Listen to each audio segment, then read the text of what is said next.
Magandang gabi sa inyong lahat. Nato na po tayo sa namang panibagong episode ng Spoiler Alert Review. Ako nga pala, Sen Yui, yung hindi tao. Tawa ko sa ano yun. Meron kasi nag-comment, sabi, dalawang lalaki at isang hindi tao. So, yun. Huwag niyo po kalimutang i-share po ang ating video at i-like ang aming Facebook page, facebook.com/fpsmedia.ph at instagram.com/fpsmedia.ph. Meron po tayong YouTube at Twitch channel, youtube.com/fpsmediaph at twitch.tv/fpsmediaph. Panoorin niyo rin po ang videos namin sa TikTok, tiktok.com/fpsmediaph.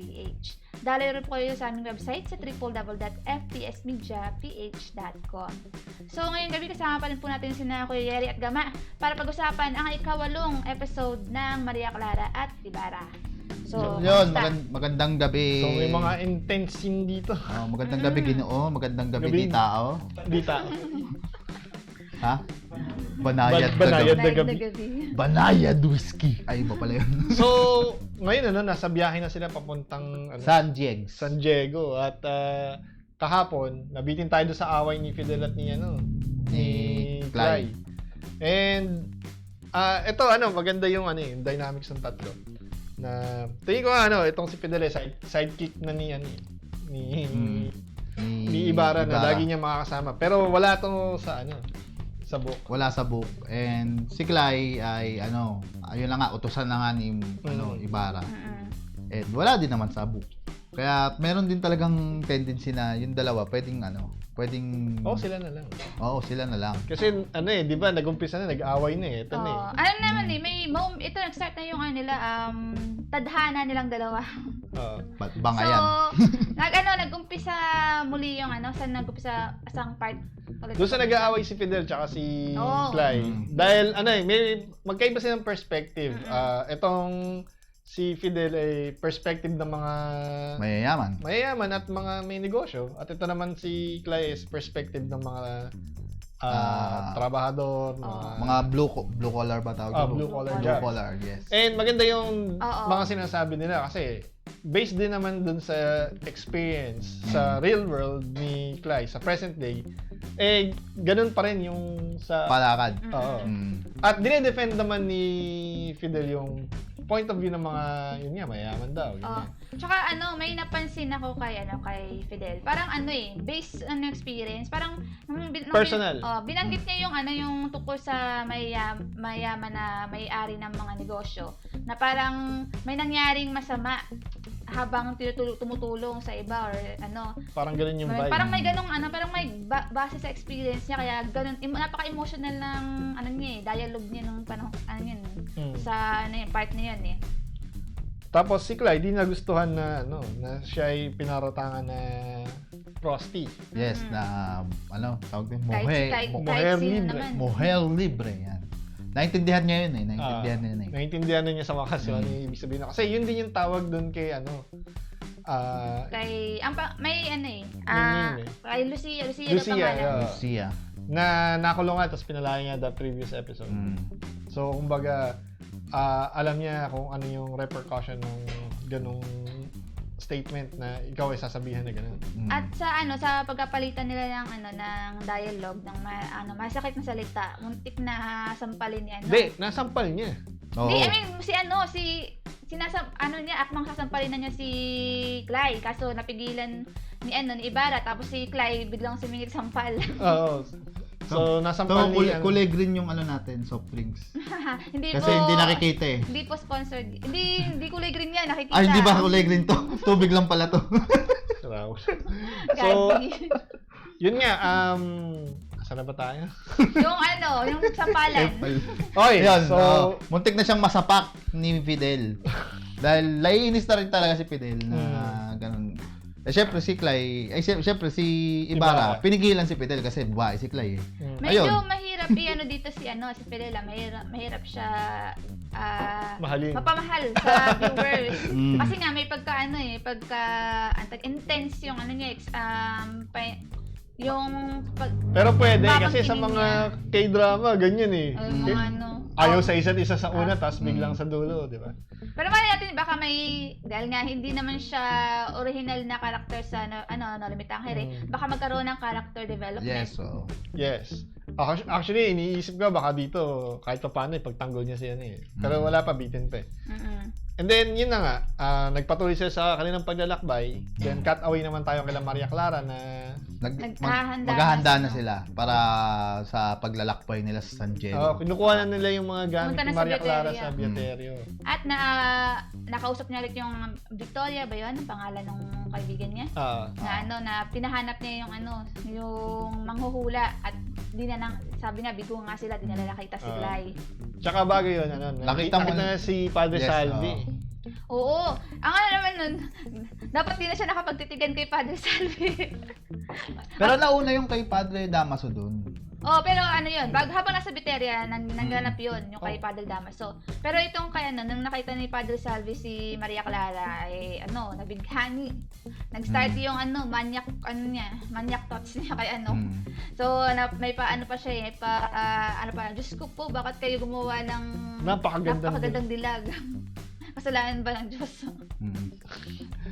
Tapos yun, dun din yung time na nakita sila ni Padre Damaso. At yun nga, nabanggit na pumunta silang San Diego, California. At may binanggit si Padre Damaso, sabi niya, malalaman natin kung sinong mas may kapangyarihan. Mas makapangyarihan. So, yun, kinausap ni Padre Damaso si Kapitan Tiago para pigilan na umuwi si Maria Clara. Kasi ayaw, dapat di na ituloy yung pag-aaral nila. Pero ito napansin ko dun sa eksenang yun. Sa nobela tsaka sa No Limit to Hungry na show, hindi diretsong ako, sumunod ka sa akin. Hindi ganun eh. Ang dito, wordplay nila, Subas Herrero, tsaka dun sa nobela, is puro parinig. Yung tipong kasalanan sa Diyos, ang ganito, ganyan, hindi pagsunod sa sinasabi ng kura, ay hindi rin pagsunod sa sinasabi ng Diyos. Parang mga ganun. Pero dito tahasan, diretso. Minamaliit ni talagang minamaliit niya ni Padre Damaso si Kapitan Tiago na parang walang karapatan si Kapitan Tiago magdesisyon para sa buhay ni Maria Clara. Mas direct. Ang word pa nga, nagulat ako sa word niya. Anong karapatan mo? Sino ka para magdesisyon? So, nagulat ako, sino ka? Parang gano'n na ba gano'n na ba kataas yung authority ni Padre Damaso kung ikukumpara sa relationship ni Kapitan Tiago at Maria Clara? So dito, mas dinerecho na yung power niya, kumbaga, mas dinerecho. Pero sa nobela tsaka sa medyo pasaring yung mga dating ng parang kinokonsensya lang si Padre Damaso. Dito talagang kinokontrol niya Hindi diretsong sinasabi na pag di ka sumunod sa akin, malalagot ka. Kundi parang tinatakot niya. Pero sa paraan na hindi diretso niya sinasabing ako yung ako sabi yung masusunod niya, matutulad ka kay Don Rafael. Mga ganon. At hindi mangyayari doon. Ang mangyayari, kung may matutulad kayo ng Don Rafael, hindi niya matutulungan daw si Kapitan Tiago at si Maria Clara. So, yun yung eksena na na talagang may threat kay Pero at the same time, kahit na sunod-sunuran si Kapitan Tiago kay Padre Damaso, may pa rin may meron pa rin siyang sariling desisyon na magsinungaling. Hindi niya sinabi ng totoo. Ang sabi niya, ang alam lang niya, hindi pupunta ng San Diego si Ibarra. Kaya pinapauwi niya si Maria Clara, okay lang daw pauwiin. Pero alam naman natin na alam ni Kapitan Tiago na uuwi si Ibarra, kaya susunod si Maria Clara. Pero dito makikita yung isang eksena na, di ba, the last episode, nagsindi sila ng kandila para sa safe journey ni Crisostomo Ibarra papuntang San Diego. Pero dito, pinatay niya yung kandila. Kasi in-insinuate na binabawi niya yung padasal niya doon sa mga santo, sa Birhen Maria, na wag na sana nga parang mapahamak si Crisostomo. Doon sa nung mulis na si Padre Damaso, pinatay na nga rin ng kandila ni Kapitan Tiago si si Ibarra, kinausap ni Kapitan Tiago si Maria Clara at pinipigilan niya pumunta sa San Diego. Sa halip, pumunta na lang kayo ng Malabon. Ano meron sa Malabon? Ano meron doon? Hindi, mas malapit daw si Kapitan Tiago doon sa Malabon. Oh. So, ito si lobas dito yung pagka ano tawag tama? Paawa effect. Pagka yung medyo nagpapaano sa Pa-charming. Yes. Nagpapakit sa tatay. Oo. na kasi nga Pabebe. hindi na gusto yung Pabebe. nagpapabebe kay tatay. Nangako na po kayo Oh. Nangako na po kayo. Kumbaga, hindi rin matiis ni Yung tipo kahit sunod-sunuran si Kapitan Tiago kay Padre Damaso. Kung nandito si Kapitan Tiago, mas mataas pa rin yung posisyon ni Maria Clara kasi kung isang linya lang ni Maria Clara yung nangako po kayo sa akin, ganito ganyan. Tapos nagbago agad isip ni Kapitan Tiago, handa siyang harapin yung galit ni Padre Damaso. Dito tumingin ng pababang ganun tapos lungkot-lungkutan Tapos naalala ko yung eksena dun sa original na Noli Me Tangere. Ang layo ulit nung ginawa nung dalawang actress. Si Chinchin Gutierrez, talagang medyo theatric yung ginagawa niyang acting doon. Kasi parang yun din naman yung parang teatro yung dating. Doon yung pagiging playful niya, ginamit niya doon na sa papaawa. Pero dito kay Julian San Jose, simple lang. Pa rin, hindi malumanay. So maganda yung yung father-daughter dynamics na yun. Kung hindi mo kung papakinggan mo lang tapos hindi mo titingnan yung mukha niya, hindi mo mapapansin na nagpapa-tweet thumbs kay Kapitan Tiago. Pero Maria Clara, ang bigat nung dating nung kay yung kay pangalan nito, kay Julian. Kasi kahit ako naawa At saka yung facial expression din kasi niya. Although, yung mukha lang niya pinapagalaw niya at hindi yung katawan. Makita mo, malalaman mo talaga, nagpapabebe to. Kasi hindi ka talaga makakagalaw dahil sa bigat nung damit sa totoong buhay. Pero kasi doon sa Noli Me Tangere na mas lighter na yung garments doon, actually mas maluluwag. Pero ito kasi mas period accurate, mas heavy yung bagsak ng mga tela. Kaya parang mas limitado yung galaw nila. Kaya dito naman talaga makikita kung gaano ka yung actor-actress. Dahil sa facial expression mo lang mabase yung ang magiging atmosphere ng scene. Yes.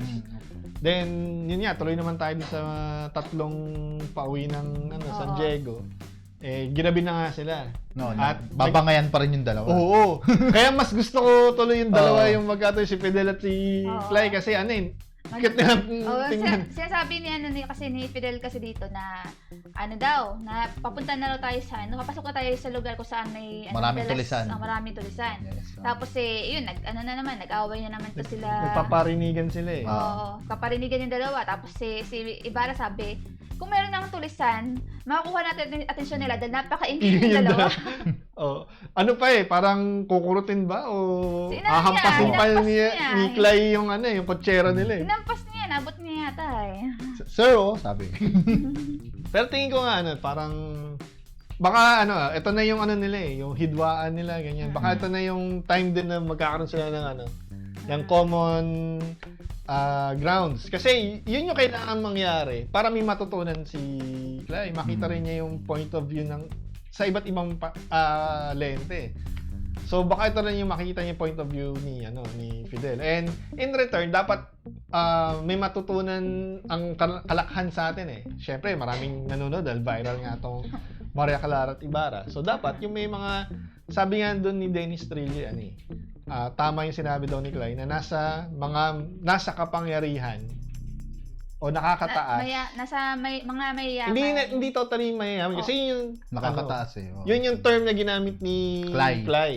So, parang kinorek siya ni Ibarra na dapat kahit kasi sila mayaman sila pero wala silang walang magawa. Kundi sumusunod lang din sila sa may kapangyarihan. So, dapat yung may mga kapangyarihan. Yung magsisimula ng pagbabago. So, magandang lesson yun dito sa episode na to. And, maganda kasi, sige, kapani-paniwala naman tayo sa panahon natin na yung mga may kaya halimbawa, nakakaangat ng konti, dahil nga sa corruption sa pinakamataas, talagang susunod na lang at susunod sa ano. Kahit na sabihin gusto nilang gumawa ng tama, gusto nilang gumawa ng kumbaga para dun sa tao din. Kasi kung hindi naman legal ang endo, di naman matutulad yung marami na contractual Nakatulad ni Clyde na, aminin natin, parigurado, contractual siya. Wala siyang benefits. Yung sweldo niya, puro kaltas. Yun nga na yung sabi. So, maganda yung pagka-clarify dun sa show na yung mga nasa kapangyarihan, yung may kakayanan na magbago na. Hindi lang yung sinabi na basta mayaman na mahirap. Kasi ngayon, hindi na labanan ng mayaman at mahirap Natutusin, di ba? Dapat silang mga nakakataas, may kapangyarihan, yung mag-start ng pagbabago. Bago yung Kasi, magsusunuran na lang yan Limitado rin kasi ang kaya ng iba na kahit mayaman na may pera nga, limitado naman sa Pero may nakikita na tayong example ng mga nasa pwesto, di ba? Lalo na nung nakaraang 2019 at saka itong 2022. Meron tayong mga nakikita ng, mga new breed ng mga leaders na lahat ng ginagawa selfless at talagang kumbaga susuportahan mo dahil nakita mo yung example na lang natin, sabihin natin si Vico Soto, mayor ng Pasig, ang ganda nung performance niya nung nakaraang first term niya. At nakita naman natin nung may lumaban sa niya, sinuportahan siya ng mga masa, sinuportahan siya ng mga mayayaman kasi nakita yung genuine na pagtulong. Will. Oo. Kasi political will at political transformation yung nagawa niya sa Pasig. So, kumbaga hindi imposible yung gusto mangyari sa usapan ni Fidel, ni Ibarra at ni Clyde. Na may pagbabago na magmumula doon sa antas ng nasa kapangyarihan. So, hindi yan imposible dahil nangyayari na siya ngayon. Okay, tuloy ang kwento. So, yun, after nga, na mapatahimik na Ibarra yung dalawang aso't pusa na nag-aaway, nung papunta na sila sa yung palikunan Nakita silang alitap-tap nga pala. Oo, may alitap-tap. Ayun na naman yung nakasunod na Tingin ko, yun yung prof. Oo nga, Alitap-tap yung prof. Ilang beses na bang pwede rin. Hula ko lang Ilang beses na ba lumabas yung alitap-tap? Tsaka may sinabi si Dennis Trillo, si Ibarra na, dapat marami silang magkakasamang grupo na hindi lang isa. So, kumbaga, mayroon na siyang pino-point out sa storytelling na baka importante itong alitap-tap na. Oo nga, baka kasi prof guide ni ni Clay. Maaaring gina-guide na siya ni Clay. Ni Prof na hindi niya nalalaman. So, yun, habang na sila, nakapasok na sila dun sa teritoryo kung saan marami tulisan. Hinarang nga sila ng tulisan. Nangyari yung gusto ni Kapitan Tiago. So, lumabas yung yung mga ang unang akala ko nga mga rebelde.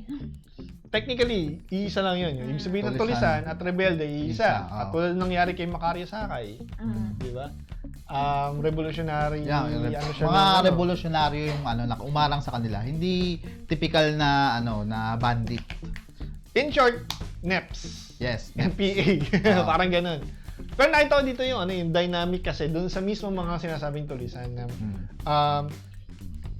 in a way, magalang pa rin sila dun sa hanap lang nila yung mga sandata ng mga armas, naghanap sila ng mga armas ng mga Kastila para sa purpose nila. Sa himagsikan nila. Ayan. Ngayon, ang dahil wala namang armas sila Ibarra, dahil lang sila, mga normal na lang, citizen lang, sila, parang nanghingi yung leader. Nanghingi ng leader. At magalang na nanghingi yung leader ng kung parang donasyon lang yung hinihingi. Yung parang in short extortion. Nanghingi ng charity. Pero in a way charity. Na sa panahon ay maiintindihan mo. Na dahil nga mayroong sila, kumbaga wala silang funding, wala silang kumbaga gusto lang nila ng means away para makapagpatuloy doon sa kanilang cause. Na aminin ba natin hindi, yun pa rin yung nangyayari ngayon.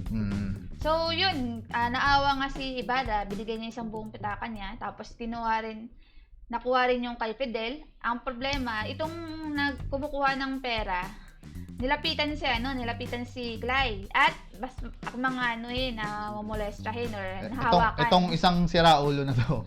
Pero tingnan natin doon sa sinasabi ni nung Marco. hindi niya tinuturing ng mga Pilipino yung mga half-blood. Yes, so. Mga mestizo, mestiza. Oh, mga mestizo, tsaka yung, lalo na si Clyde dahil siya yung mestisang in-check. Na may halong Pilipino na parang ganun yung ano eh. Ang tingin hindi daw sila katulad nating mga Indio. Na tinatawag ninyong Indio. Ano, tingnan natin dun sa sa history na gaano ba kasi kababa ang tingin ng mga ng mga Half-bloods. hindi lang half-bloods, mga ilustrado. Mga ilustrado, yan. Lalo na ng mga Kastila sa mga Pilipino, Indio nga, 'di ba? Mm. Ngayon, tingnan natin doon sa nangyayari sa Amerika, yung sa mga Black Lives Matter. Yes. So, merong prejudice laban sa mga Pilipino nung time na 'yon. And technically, 'di ba may Asian hate Asian pa hate, ngayon sa yes. ano? Sa Canada, sa... Hindi lang sa Canada. Halos sa lahat ng US. bansa, kahit sa New Zealand, Sa Western. hindi lang, pati sa Australia meron. Ah. Mas malakas nga ang Worldwide. racism din. Mm. Worldwide yan. Technically nga tayo, racist nga tayo eh. Alam naman natin yan. Oo. Hindi natin tinatago na may mga racism din na nangyayari sa atin. Naalala ko yung play sa US eh. We are all a little bit racist. Sabihin, lahat ng lahi sa buong mundo ay racist. Pero, yun yung nakikita ko doon kay Mario na parang dahil prejudice na siya na basta may halong ano kanya, mapang-api ka, mapang-ano. Hindi niya nakikita na Generalize? kasi may class war nung time na yun eh. Hanggang ngayon, may class war nga. Ang pinag-aaway nga, mga middle class, tsaka mga ano. So, hindi malayo yung ganung usapan at yung ganung... Oh, sorry. So, Tumatama ayun, sa din. habang pinipigilan naman ng leader ng mga tulisan tong si Marco yung hakbang hahalayin, sasaktan, Kukunin si Clay. So, alam mo nang hindi maganda yung kakahantungan ni Clay pag napunta siya sa mga tulisan. Yes, pero So, nakita mo, isa lang yung ganun sa lahat ng tulisan. Ngayon, dahil nga sa pinipigilan ng leader, na pinuno, sabi niya, sino ang susundin nyo? Ako o siya? Hindi, ang sinabi niya sino mas kakampihan nyo? Ako o itong sila. mga... Ako o sila pala. Mga mestizo, mga ganun. So may biglang nagbigay ng choices tong si yung lalaki. Na hindi malayong mangyari kasi meron talagang struggle sa kahit tayo mga Pilipino, against tayo sa kapwa Pilipino eh. 'Di ba?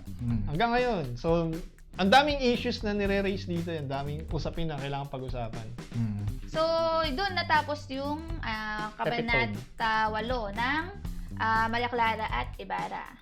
So, pagdating naman sa technical, mga wala lang masyadong mapapansin sa technical eh. Yung Kasi ang ganda na ng gawa. Swabe na eh. Swabe na eh. Sabihin na lang natin yung mga nagustuhan natin. Yung pagpatay nung kandila. Yes, Ang ganda ng eksena na yun. Tumayo ako noon eh.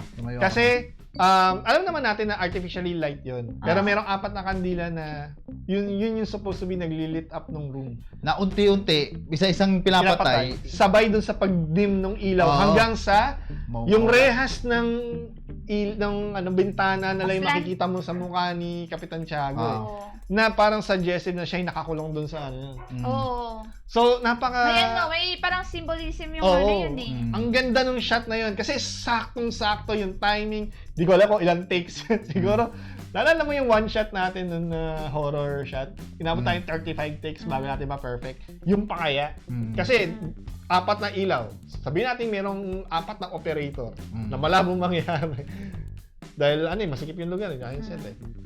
Tapos yung pagpatay nun ng sakto na as if na talagang may pinapatay kang... Hindi ko napansin, hindi ko nakita hindi ako nakatingin sa screen ng time na yun, kaya di ko na yung... Ako, napatay. nag-edit ako, tapos sabi ko, ang ganda ka ako ng pagkapatay ng ilaw. Dahil tsaka lalo na yung ending, kasi sakto sa mukha ni Oo. Ni Kapitan Tiago. Nabutan ko yung sa malakulungan style na Pero naaninag mo pa rin yung partial yung loob nung So, kahit pa paano may konting pang ilaw doon, siguro ambient light lang. Para hindi siya totally na madilim.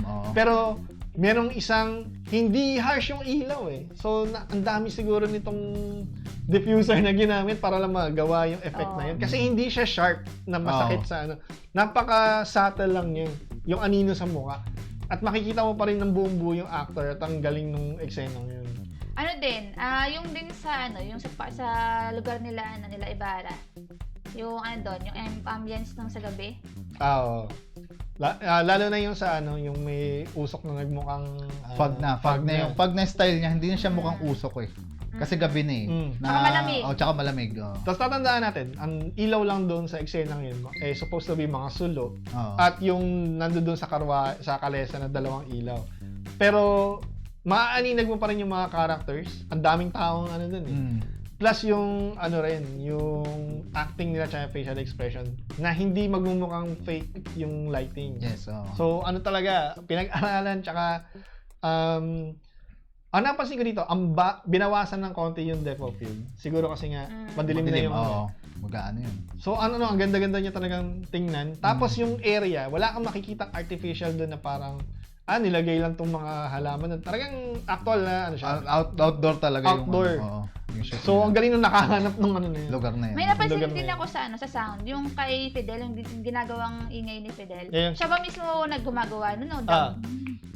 Nalaman ko lang na, yung nagda-drive pala gumagawa ng ingay na yun. Nakala ko galing sa kabayo yung Alam iba ang bakit may ganong ingay? May Kasi di ba ang kabayo may takip yung dalawang mata. So technically ba siya nakikita eh. So kumbaga assurance din yun nung na may nag-guide doon sa kabayo. Kaya lagi may tunog na ganun na yun. Pero yun ang pinagtatakan ko doon. Parang hindi bagay kay Fidel bilang kutsero na ilustrado. Yes, Kaya gusto ko malaman, ano ba talaga yung backstory ni Ba't pumayag siya? Una, ano yung pinanggagalingan niya doon sa galit na pagsagot niya kay Clay? Pangalawa, paano siya pinayagan na magkutsero? Tinakas niya lang eh. Tsaka ito pa nga sabi nang na-realize ko siya gumagawa ng ingay na yun. Inisip ko, buong biyahe, gumagawa siya ng ganong ingay. Hindi naman lagi yun. Once in a while lang na. Pero sabi gabi na yun. Lalo pagka maraming puno na syempre gaganon siya kasi baka mabangga sila eh. Nandun na sila sa may part na mapuno na eh, tsaka So tsaka parang hindi siya talaga yung ilustrado na from birth na hindi na kumbaga prim and proper katulad ni Ibarra. So baka nga ang backstory niya is from rags to riches sila, parang gano'n. Tapos feel ko parang may kakilala siya or sa kanila na parang nalugi dahil sa pagtulong or ano man. Tingin ko kasi naman parang yun yung mga kasi dito lahat, 'di ba? Lahat ng karakter, lahat ng pinag-aralan. Lahat nga nung shot nga lang pinag-aralan eh. Yung mga nuances ng mga characters, hindi man sila magbibigay ng basta-basta instruction na wala doon sa karakter na gagawin yun. And para sa akin, napaka-unusual na yung behavior niya nakabukaka nga siyang ganyan. So parang hindi siya ilustrado. Hindi siya ganap na ilustrado. Na from bata siguro. Biglang man. Baka yung, di ba nga, tinakas lang niya yung kalesa. May ang maganda rin dito kay Fidel dahil bagong karakter, may mysterious style sa kanya, tapos walang conflict na magaganap. Dahil walang conflict sa na kailangan ibasa sa karakter nito ganyan dahil nga bagong. Kaya ang dami nilang pwedeng gawin sa karakter ni Fidel. Wala silang babasihan eh. And maaari nga nilang laruin doon sa karakter ni Clay. Ikaw, sino mas gusto mong makapartner ni Clay? Syempre hindi si Ibarra. Kung hangga't maaari, kahit wala, okay lang. Pero kung meron talaga silang gusto nilang ipasok yung love na yan, si Fidel na lang kasi siya talaga ay wala sa libro. Pero maganda rin yung sinabi ni Ibarra natutuwa lang siya kayo kasi saka makakita ng ganun na mag-isip ang magsalita. At napaano dun si Fidel, sinabi yun ni Ibarra, paano na si Maria Clara? Syempre si Ibarra sabi, si Maria Clara ang babaeng mapapakasalan niya. Iba lang, siya, believe lang siya kay Clay. So, kasi matalino si Clay. wag dapat bigyan ng mali siya. So, tingin ko doon sa sinabi na yun ni Ibarra kay Fidel is, mag-uumpisa ng bumukas sa kanyang puso sa Kasi Para feel ko parang sumisimple lang sa Fidel na may gusto ka ba sa kanya, kung hindi, na ako, dadabobs na ako. Parang ganun dating. May ganun din nuance na Parang gusto lang niya siguraduhin na hindi niya yung best friend niya. Pero ito yung magandang assurance ni Ibarra na hindi porket meron kang girlfriend, tapos meron kang kinakausap na babae, sabihin type mo na. Merong Pwedeng close na lang, parang natutuwa ka lang doon sa kanyang ugali na parang gusto mo malaman ano pa yung mga point of view niya na coincidentally nagko-coincide doon sa kanyang belief. Yun eh. Hindi dahil sa siya ay attracted. So, napag-usapan na rin natin yung karakter ni Fidel. Mayroong teorya yung isa nating viewer. Basahin ko ha. Sige. Pakinggan natin. So, sabi ni Sean Di Marupot, sabi niya, Lucia po yung name ni Ate Girl Cha, yun yung nakulong. May mga theory ako na nabasa na maaari si Fidel ay isa sa mga present people na dinala ni Prof sa libro. It's either na nabigo si Fidel na may matutunan mula sa libro, so the consequence is yung na-stuck na siya sa libro. Or pinili niya na manatili siya doon at naging karakter na siya sa book world.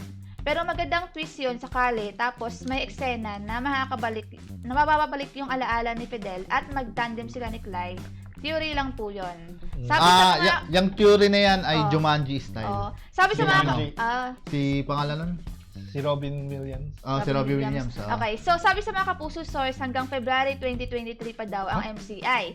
Then, mapapalitan to ng Voltes 5. 20 weeks daw, di ba?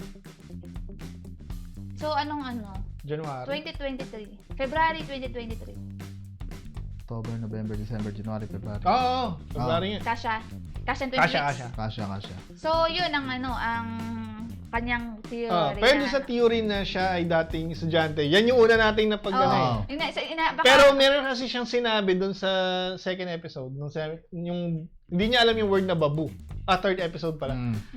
Babu? Ano yung sabihin mo? Parang gano'n. Di ba nung naglalakad siya palabas doon sa kainan? Pwede sabi nga, nawalan daw ng alaala. Pwede rin. Pwede nga, mala Jumanji nga si, yung nangyari. Na akala niya, part talaga siya nung, lugar na yun. Which is, meron lang siyang hindi ma-solve or tawag dito, may mission lang pala siya na hindi niya na-solve, kaya naging siya. Pero masaya dyan kung siya yung original na pinagkopyahan ni Oo, tapos na-plagiarize. Yes, malay natin, di ba? Kaso, ang problema kasi kung yung Fidel, wala daw natutunan si Fidel.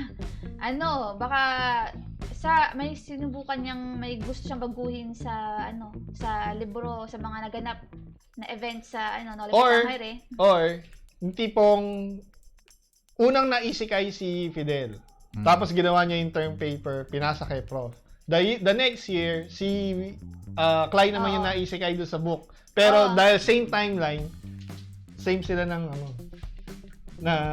ewan ko lang, pero pwedeng after na masikay, nandun pa rin yung persona ni Fidel. Tapos pagbalik ni Clay, gulat na lang siya, andun na si Fidel kay Prof.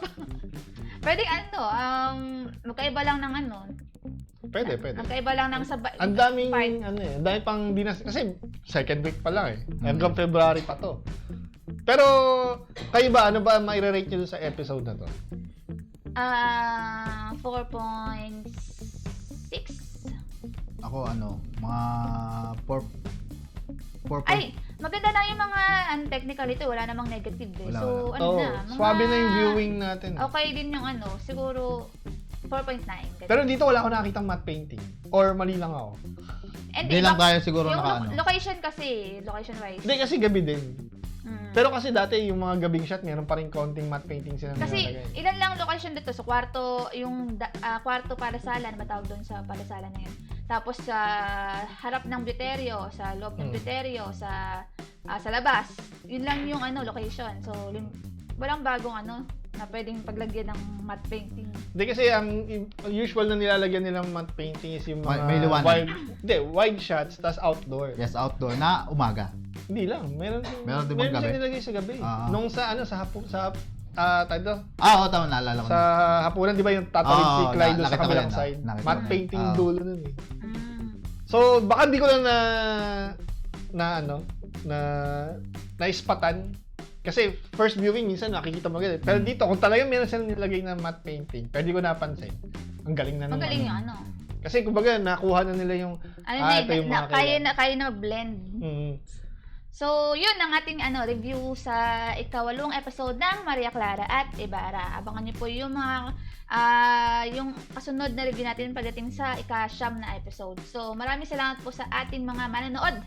And kung meron kayo natutunan sa episode na to, Magkomento lang. i-comment nyo yun sa baba kung ano yung mga natutunan sa theory pag-uusap nyo, nila. mga At yung mga theory nyo teorya nyo, kung ano yung mga mangyayari. So, yun. Maraming salamat po. Gama. So, yun, syempre, huwag nyo kalimutang i-like and share ang aming mga videos. At syempre, tumutok kayo sa aming tumutok. Pero i-like and share. I-like ang aming Facebook page at Instagram, facebook.com/fpsmedia.page at instagram.com/fpsmedia.ph. Meron din kaming YouTube, Twitch at TikTok. youtube.com/fpsmediaph, twitch.tv/fpsmediaph at tiktok.com/fpsmediaph. At syempre, dumalaw kayo sa aming website, Pahinarya.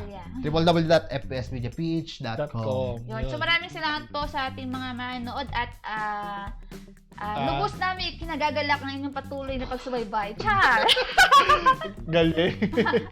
Lubos na gumagala. Maraming salamat. Tiyasin. Ito nga po ulit ang dalawang lalaki. Dalawang maginoo at isang Hindi tao. Ay, nako. Maraming salamat po. Kita-kits. Paalam. Bye-bye. Hanggang sa muli. Paalam. Paalam. Parang si Goku